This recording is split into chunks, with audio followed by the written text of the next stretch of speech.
You are listening to the Scars and Guitars podcast series that syndicates for the A-List Online, and my name is Andrew Mackay-Smith. I hope you are well. The interview subject that's coming up for your listening pleasure during this very bizarre COVID-19 influenced times is Niklas Sandin, and he's the bassist in long-running Swedish doom outfit, Katatonia. Now, the reason for the chat is because the band, they do have a new album out. It'll be released on the 24th of April via Peaceville. That's 24th of April 2020 for those listening into the distant future. This one's called City Burials, and it is a cracking affair as we discuss through the conversation. Now, we actually did talk for near an hour, but guess what? My recording software failed for some reason about halfway through the chat. Hence, there's only about 25 minutes or so of the conversation that's been recorded, but it's all good stuff. So I'm going to release it. Here he is. It's Nick from the band Katatonia. But let's talk about the music. Look, first up, you've got this cracking album. Okay, I really am enjoying it, but I have enjoyed your stuff since at least the Discouraged Ones in 1998 when you made that change from more of a death metal band into more of a brooding melodic doom band. But I guess my first question for you is, mate, obviously you're doing these sorts of interviews with people like me, but how else have you guys talked about promoting the album? Because I'd really hate for this one to get lost in the mix. That's something that we're discussing and trying to find alternative options rather than rely on being able to go out touring, because of course that's not possible right now. So that's what we're trying to figure out, and but haven't really come to any set conclusion. But we have our options, which I think if it happens, if it manifestates itself, we will go out with that information quite soon. Yeah, because it's an album that continues what you guys have been doing for a long time. And it's an album that I really like it when bands, okay, I don't mind a curveball every once in a while, and I think most fans feel the same way, but when bands go on a complete tangent and it throws bands off, and I'm not talking about experimenting as I'm saying, but really sort of moving from the core narrative of the band's direction from previous albums. You guys haven't done that. You've stayed on the course, so there's plenty of atmosphere. Lots of what I like about this album, it's a headphone album, so there's lots of very interesting sounds going on in the background to counterpoint the beautiful vocal melody that's there. And the other thing too I find about this album, it has a soundtrack quality. So it could almost be the score to a movie in some regards. So how did you guys approach your songwriting this time around? It's been pretty much the same as it's always been. It's been now mostly Jonas creating the music and all the lyrics as usual. And he writes it back in his home studio, and later on he shares that with us others, and we get to practice our stuff on pre-recorded demos, and then we do that in our own secluded studios. So yeah, there's the social distancing already implemented, I guess, by doing that kind of thing, and then when we know the stuff, we go into the studio and do the proper recording together, and we get to put our own spices and our own preferred, as for me, bass lines, and nice. and Jonas is very coherent, and he wants stuff to be brought to the table rather than just me copying and pasting, So that's very nice. That's very, very, very rewarding as a band member to be able to do that and have that freedom as well. Yeah, you've read my mind on a question I was going to ask further into the interview, but I'll ask it now because I too am a bass player, and I've been playing for about 30 years or so, and nice. I enjoy your bass playing. Actually, I've got to say, I like the fact that you do exactly what you just said then. You don't have to be a carbon copy of what the keyboard line is doing or what the guitar line is doing. I like the counterpoint you're doing, and it reminds me a little bit, here's a big compliment, of what Bob Daisley used to do. And probably still does do. The great Ozzy Osbourne bass player, the guy who practically gave him a career when he wrote all of his songs for him on the bass a lot of the time. And you do something similar in that you're using a lot of fifths, and you're really making the music move and groove in the way that a Motown bass player makes music move and groove. I don't know whether you've had that feedback before, but as a musician, that's certainly what I hear. All right, yeah, I haven't heard that like reference before, but I'll take it, especially especially the Motown thing, because that I think is very you can find all the greatest bass lines in Motown music, in my opinion. I wholeheartedly agree from the perspective that if James Jamison wasn't around, bass playing right now, including me and you, and the way we approach bass playing would sound different. He was the guy that really made the bass stand out, and it was no longer just following a melody, because a lot of what he's doing wasn't playing jazz, which a lot of the bass players were playing up to that point. He really adopted or wrote, or he manufactured the template. That's the word I'm looking for, the phrasing that I'm looking for, that we all still use, I think. And, I can hear that in your playing, and the band, Katatonia, are better for it. Oh, thank you. And I have to mention that Jonas is one hell of a good writer of bass lines. So lots of the good ones are already written by Jonas, which is really, really cool. Right. It's almost like if sometimes you get handed a song and then you don't really want to change stuff because it's already so good from the get-go. Then you find just some small tweaks here and there, and just some minor changes. But quite often it's like, oh, all right, maybe you should have been a bass player in a way. And he's really, really good at writing those lines. So it's almost sometimes it's a little bit two-handed to you, but I like that as well, and I think that we kind of understand each other, what we both want the same thing, like in terms of bass. So it becomes very easy like that, and he easily digests my ideas as well. So what about endorsements and the gear that you play through? Can you tell me about that? Because there's a lot of good manufacturers like EBS that are coming out of Sweden, as they have been for the last couple of decades or so. But do you use Swedish gear, or have you sort of branched abroad a bit more? Right now I'm using more Swedish gear than I've ever had, since I am almost solely playing the Microbass 3. I've always been a good endorser of the Microbass 2 ever since I started with the band. And now when the Microbass 3, which is even more versatile, came out with its built-in tuner, and that you have two dedicated channels, and it's very, very much based on preamps you can find in their heads. Mm-hmm. It's you don't really need too much more. It's that one, and I have a Line 6 wireless system for, and that's basically my live rig. And now I pair it up with Hagström Super Swede basses. And I just switched from Fender to Hagström, and they are great. They're very, very even. They ring and sustain until eternity almost. Mm-hmm. And it's cool that the fact is that it was designed together with Rutger Gunnarsson, which was the bass player for ABBA. So it's basically I know who he is. It was basically the bass that they constructed for him to lay all those classic ABBA songs with. Yeah, that's a really interesting point, because I play covers, so I've played a lot of ABBA's music, and I really admire his bass playing, I must say. It's not quite as intricate and as complementary to the melody as what, say, James Jamison's is, but I like what he did. And, because I play a 5-string bass, I transpose a lot of what he does on 4-string onto 5-string. And it sounds even better on a 5-string, I've got to say. So I'm really happy to hear that there's been that, it's kind of like a hybrid approach to what you're doing, insofar as you're almost borrowing elements that worked in disco music and pop music in your music because of the kind of bass that you're using.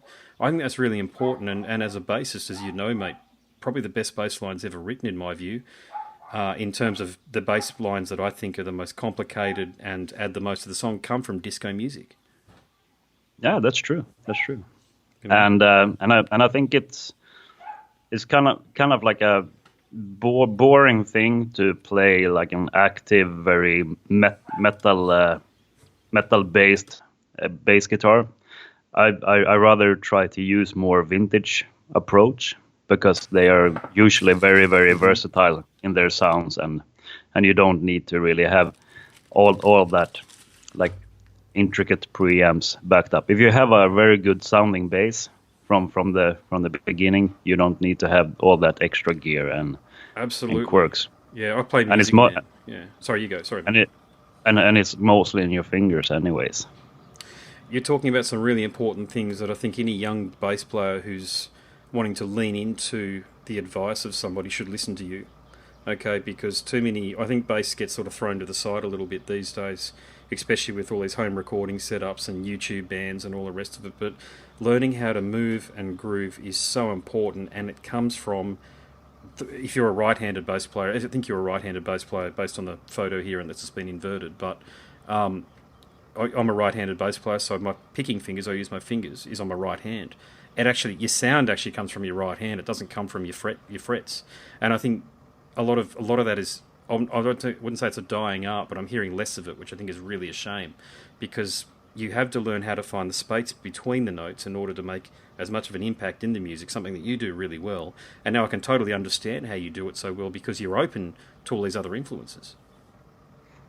Yeah, and I mean, it's, as you say, it's all about what happens in your right hand and how you articulate your tones. And there's so much you can do by just leaning into one pickup or the other, how tight you want it to be, or how much low end you want it to have, or how it should sustain. So I think that instead of getting like multi-thousand worth of like multi-effect or something like that should create all the sounds for you, you can create almost all those already in your hand, and it's much more rewarding to be able to manipulate your tone in terms of how you're playing, rather than what gear you're having.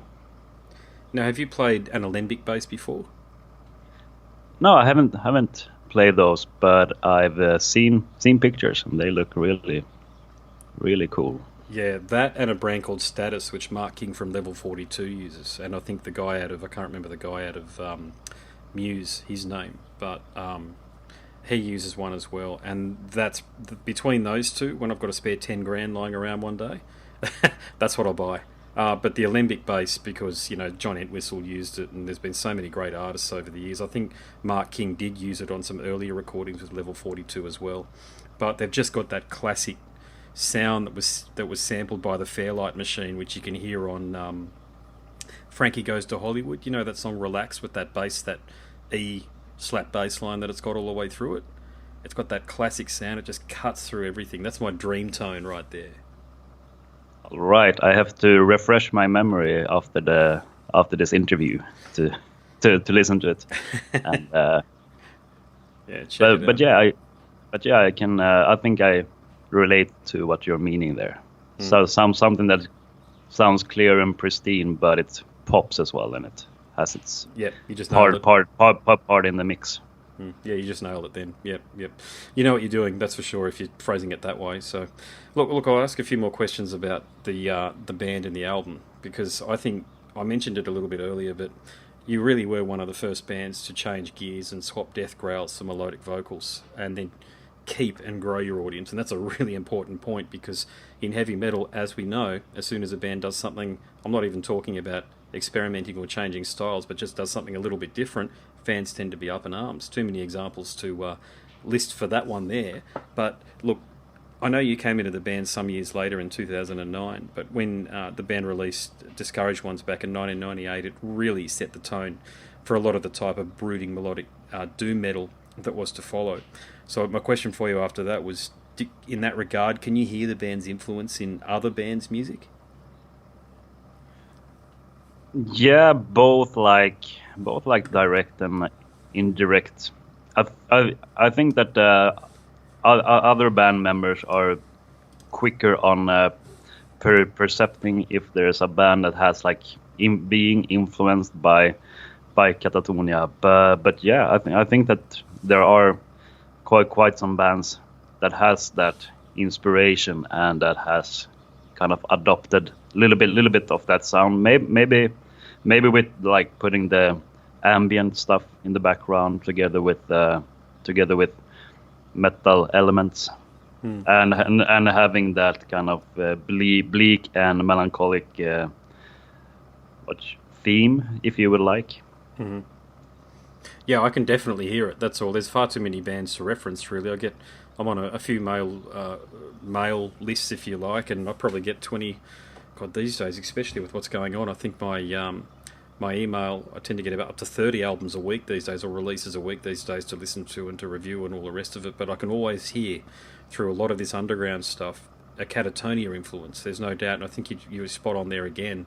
It's the mood and the ambient stuff that goes on in the background that I think, if you guys weren't the first to do it, so be it. But you were certainly one of the first bands to popularise it, and for it to become part of the public's consciousness, and therefore become an influence, if you like. So yeah, I think that's a really good way of phrasing it. And mate, given this is your third album with the band, did you feel as though you were able to contribute as much as you wanted to? And I think you've answered it in some way before when we're talking about the bass playing, but how do you feel really satisfied with this album insofar as your own contribution is concerned?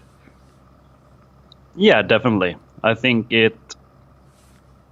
sometimes in a way I'm going into with the approach that I want to play more and more intricate and do like more advanced bass lines, but then I kind of revert my ideas to something that will fit the music in whole more. That I'm not trying to be too much of taking space, but rather backing up the music as a bass player should do. So I think that I contributed in the best way I could by doing some cool stuff, and but mostly just letting the song breathe and not take too much of space, and more be that backing element with the drums.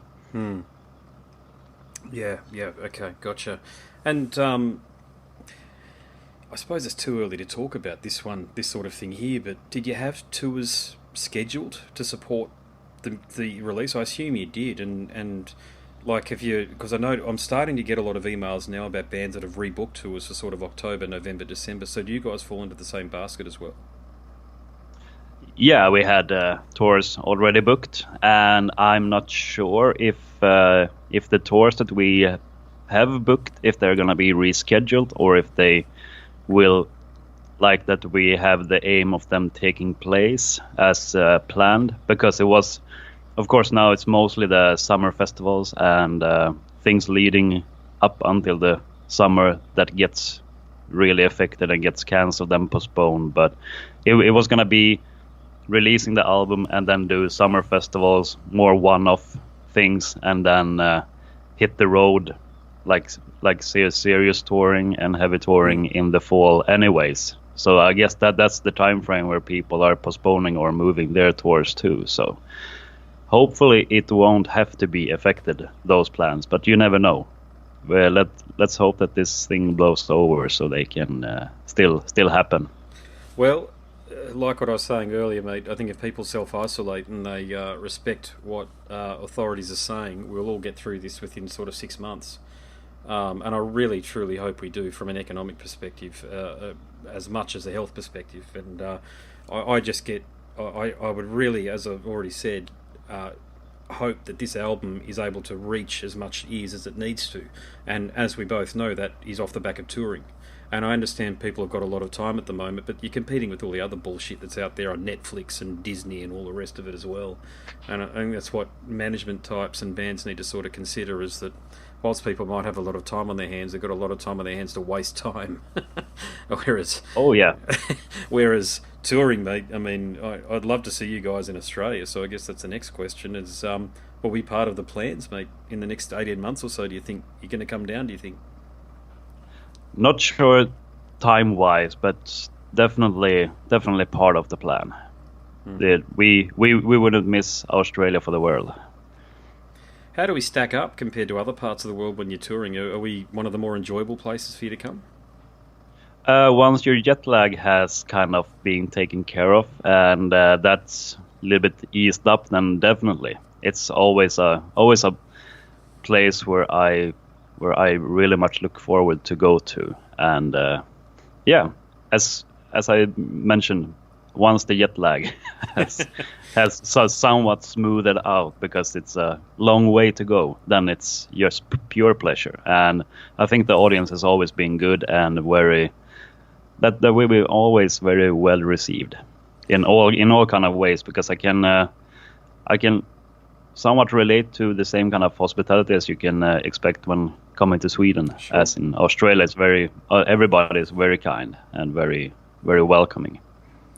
Yeah, it's the strangest thing, and I've said this a few times, because there's so many, as you know, like Sweden per head per capita, there's more musicians that come out of Sweden than anywhere else. I'm convinced of it, certainly because out of the 500 interviews or so, 500 and plus interviews at this point that I've done, at least 15% of them come from musicians out of Sweden, outside of America, and probably outside of the US. That is the next country, unbelievably. There you go, out of all of the countries in the world, it's Sweden that provides all these wonderful musicians. But the other point there is that being at uni with students from Sweden, we very similar in outlook to Australians, and I can't understand it from the perspective that we're God knows how many thousands of kilometres away from each other, but Swedes fit into Australia really well, and you love the lifestyle here, and from in that way, I kind of feel like as though we're distant cousins.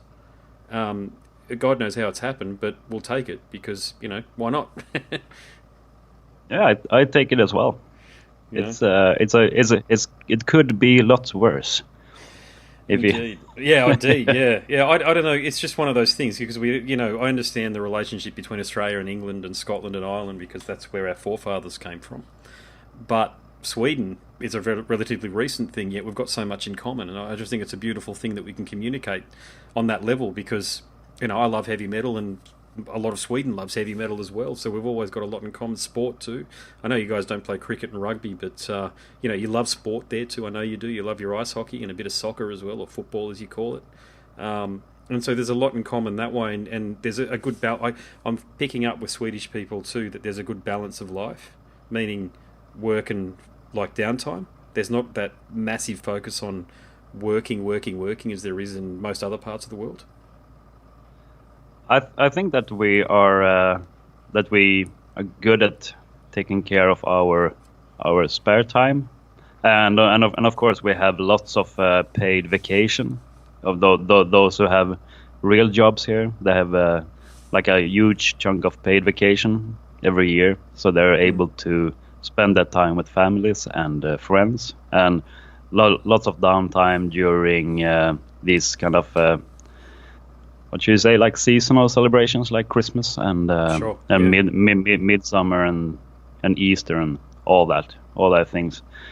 So yeah, in a way, I think that you're right there. But there's also, you can see signs of people just working and having that as their main goal here, and like very career driven. But we still get that like off time, and companies are very, very good at honoring that. Yeah, Sydney and Melbourne's a lot like what you're saying. Brisbane, where I'm based. You are listening to the Scars and Guitars podcast series that syndicates for the A-List Online, and my name is Andrew Mackay-Smith. That interview subject was the great Niklas Sandin from the Swedish doom outfit Katatonia. And that's where it ended, unfortunately, insofar as the recording side of it. We did talk for about another 20 minutes about all sorts of things related to career, life and music, but the recording failed. It happens occasionally, not very often. I've done, as I think I mentioned through the conversation there, over 500 of these, and it's only happened 2 or 3 times before, so not a bad batting average. And that bloody dog that's barking in the background, as you can hear through the first 10 and 15 minutes, that's my neighbour's dog, which I can't do anything about because he's gone to Darwin for a couple of months, and he's left the dog practically by itself, so it barks constantly. Sorry about that. As I say, nothing I can do. Anyway, thanks for listening.